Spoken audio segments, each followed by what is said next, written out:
Welcome to recipes in my way. நம்ம வீட்டில் எப்போ பூரி சப்பாத்தி செஞ்சாலும் உருளைக்கிழங்கு மசாலா என்ன போட்டு செஞ்சாலும் ஹோட்டல் டேஸ்ட்டில் வரமாட்டேங்குதுன்னு நினைக்கிறீங்களா? ஒரு பிரபலமான ஹோட்டல் கடை சமையல்காரர் சொன்ன மாதிரி அருமையான சுவையில் நம்ம வீட்லேயும் உருளைக்கிழங்கு மசாலா ஹோட்டல் டேஸ்ட்டில் எப்படி செய்கிறது, இதுக்கு தேவையான பொருட்கள் என்ன பார்க்கலாம் வாங்க. 350 கிராம் அளவுக்கு 4 உருளைக்கிழங்கை குக்கரில் போட்டு வேக வச்சு தோல் எடுத்து வச்சுருக்கேன். இதை மசித்து ஒரு பவுலில் போட்டு வச்சுருக்கேன். இதில் 2 டீஸ்பூன் உப்பு, 1 டீஸ்பூன் மஞ்சள் தூள், 1 டீஸ்பூன் சோம்பு இடித்தது, 1 டீஸ்பூன் மிளகாய்த்தூள், 1 டீஸ்பூன் சர்க்கரை, அரை கப் அளவுக்கு தேங்காய்பால் எடுத்து வச்சுருக்கேன். தேங்காய்பால் கண்டிப்பாக சேர்க்கணும். அதே மாதிரி இதில் சேர்த்துருக்க எந்த பொருளையுமே ஸ்கிப் பண்ணாதீங்க.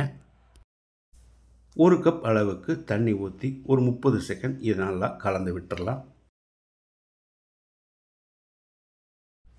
வாணலியில் 2 டேபிள் ஸ்பூன் எண்ணெய் ஊற்றிக்கலாம்.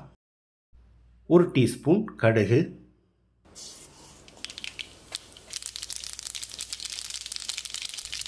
கடுகு பொரிஞ்சிருச்சு. 1 டீஸ்பூன் சீரகம், மீடியம் சைஸில் 3 பெரிய வெங்காயம் பொடியாக நறுக்கினது, 3 பச்சை மிளகாய் பொடியாக நறுக்கினது, கொஞ்சமாக நறுக்கின கருவேப்பிலை, 1/4 டீஸ்பூன் பெருங்காயத்தூள். வெங்காயத்தை லேசாக செவக்கிற அளவுக்கு வதக்கினா போது, பொன்னிறமாக வதக்க வேண்டாம். வெங்காயம் இந்த அளவுக்கு வதங்கினது போது நம்ம கலந்து வச்சுருந்த உருளைக்கிழங்கு கலவையை இதில் ஊற்றிடலாம். இதை கலந்து விட்ட பிறகு உப்பு சரி பார்த்து போட்டுக்கலாம். நான் 1 டீஸ்பூன் உப்பு சேர்க்கிறேன், நீங்கள் பார்த்து போட்டுக்கோங்க.